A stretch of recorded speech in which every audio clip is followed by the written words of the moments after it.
Is ethics without virtue can be purposive? If not so, what is the highest purpose of ethics? In a nutshell, what has to do with ethics to virtue? Good day, we are the group 4, and to answer that question, together, let us find it out to Aristotle's virtue ethics. But before proceeding to our discussion proper, allow us to introduce ourselves first. Hi, my name is MJS Migabon. This is JN Alpinas.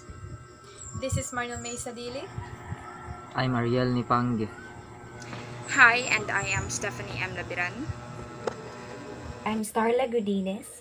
Okay, thank you. For our objectives, at the end of the lessons, the students will be able to determine the meaning of the basic principles of virtue ethics, distinguish virtuous acts from non-virtuous acts, and apply Aristotle's ethics in understanding Filipino character.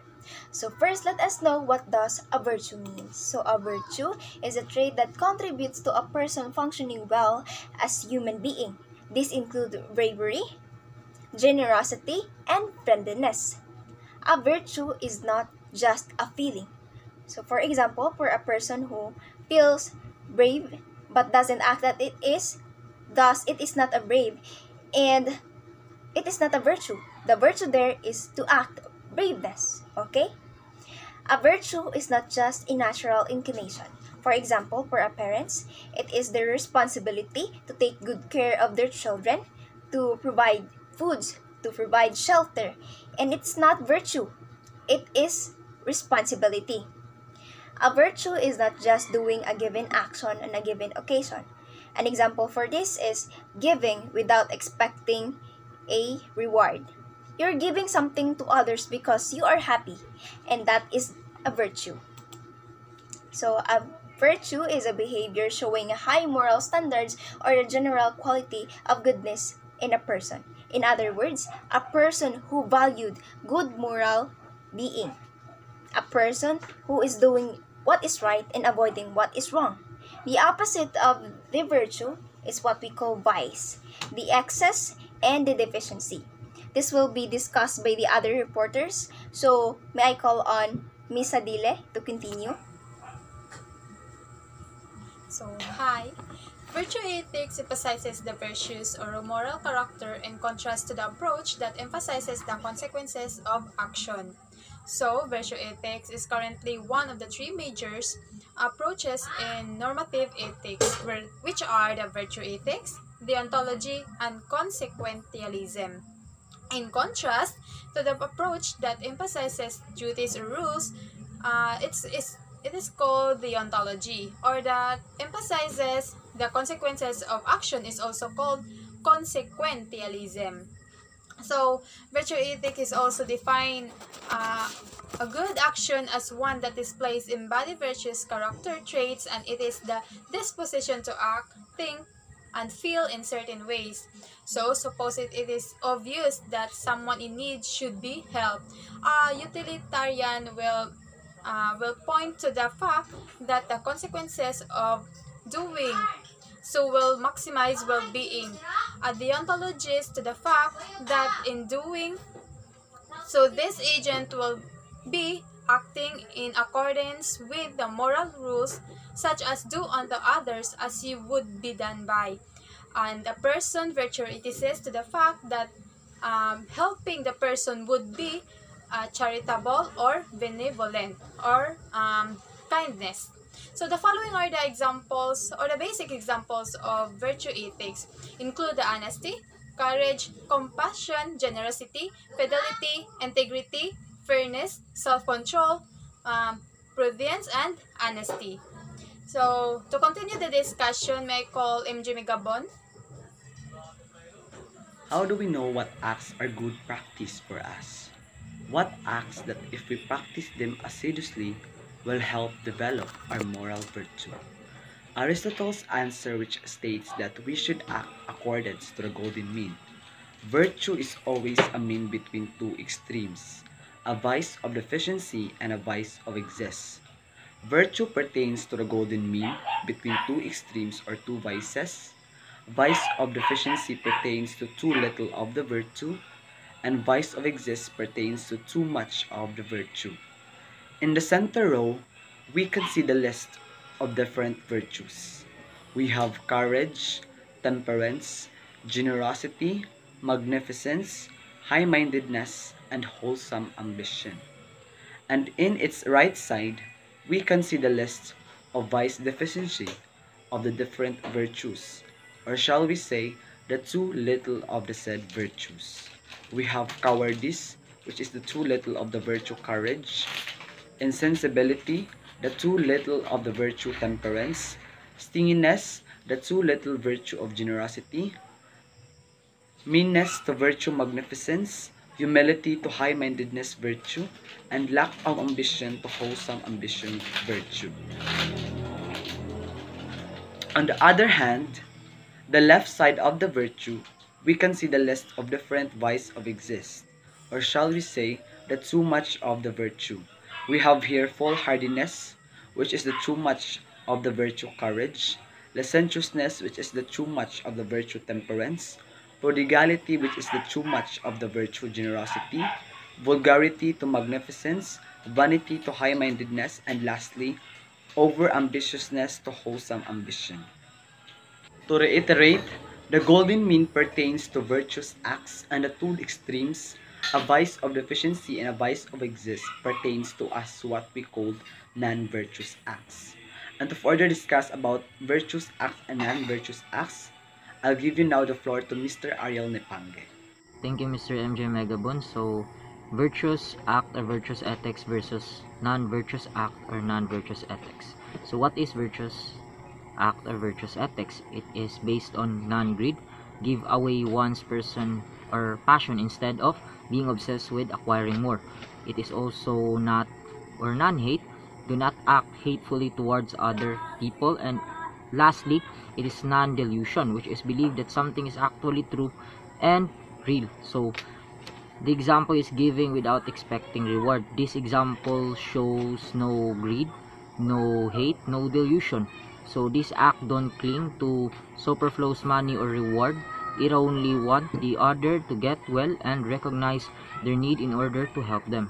So when we say non-virtuous act or non-virtuous ethics, it is the opposite of virtuous act or virtuous ethics. So it is based on greed, which is selfish desire for something. It is also hatred, passionately dislike someone, and delusion, something that is believed to be true but actually false. So example, kay killing someone because of your own desire. So this example shows anger towards the person because of his fortune or anything, and believe that this the only way to get fulfillment of own urges through taking what is not his or her, and by that it will hurt other people. So the Aristotle ethics in understanding the Filipino character will be discussed by Miss Stephanie Labran. So please take the floor, please.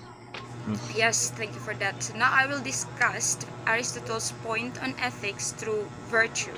So according to Aristotle, the most fundamentally believed desired thing in the world of humans is happiness. But I have different ideas on happiness. People have different ideas on happiness. But according to Aristotle, the most to get the most ethical way of happiness is through virtue ethics, virtuous acts. So Aristotle's virtue ethics focuses on what an individual would bring happiness to her or his life. Virtue is the mean to happiness. It is not deficient, or it is not exaggerated or lucky. Virtue is the middle. It is basically the mean or the way towards happiness. Moving on, Filipino characteristics takes back to history where different nations have colonized Philippines or this nation. So I will now let Ms. Starla Godinis continue the discussion. Ms. Starla? To continue, I will discuss the Filipino characters and Filipino values and the difference between the two. So Filipino characters is the character of a person, mean the nature of a person, while Filipino values is reflected or the attitude or the personality through what they do or what they act. So Filipino characters includes friendly, sensitive, hospitable, spirited, brave, clever, fun, frightful, and wholesome ambition. So some Filipino values includes pagkikisama or fellowship, hiya or shy, utang na loob or indebtedness, close family ties where Filipino are more family-oriented people, and amor propio or self-love, bayanihan or community spirit, hospitality where Filipinos are famous for being hospitable, and ningas kugon or lack sustained perseverance, and lastly, respectful elders where Filipino values it more a lot. So these are the examples of Filipino characters and Filipino values. And now I will let Stephen elaborate to continue the discussion. Yes, thank you for that, Miss Tara. Now that we have understood Aristotle's virtue ethics and some of the Filipino characters, I'll now discuss to you the application of Aristotle's virtue ethics on understanding some of the Filipino characters. So, the first one was Filipinos are known to be friendly, which is actually good because it leads to happiness. So, according to Aristotle, being friendly is actually a virtuous act. It does not over exaggerated, which people in the Philippines appear hostile, or it is not deficient, which people in the Philippines appear to be cold or unfriendly. The next nature of Filipinos are spirited people, which is actually good also because it leads to happiness. Having spirit on something means that you get happiness, and in the end it is not exaggerated, which leads to boisterous people, or melancholy people, which is lacking or deficient. And then we have dignity. People of the Philippines are known to have dignity, which means that they are composed.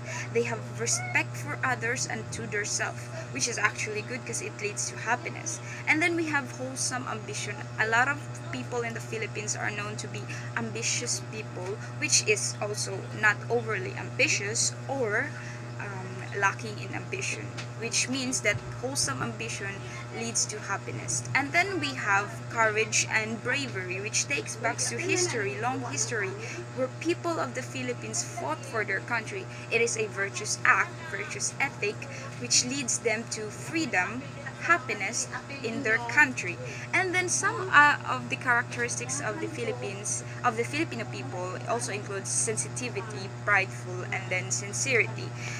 Of course, some of the characteristics of Filipinos are not perfectly virtuous, but so of course they have sensitivity, which is lacking or deficient, means you are fragile. Of course, it is okay, nobody's perfect. And then some of it are being prideful. Of course, even when they are wrong, they make it right, so it may appear right.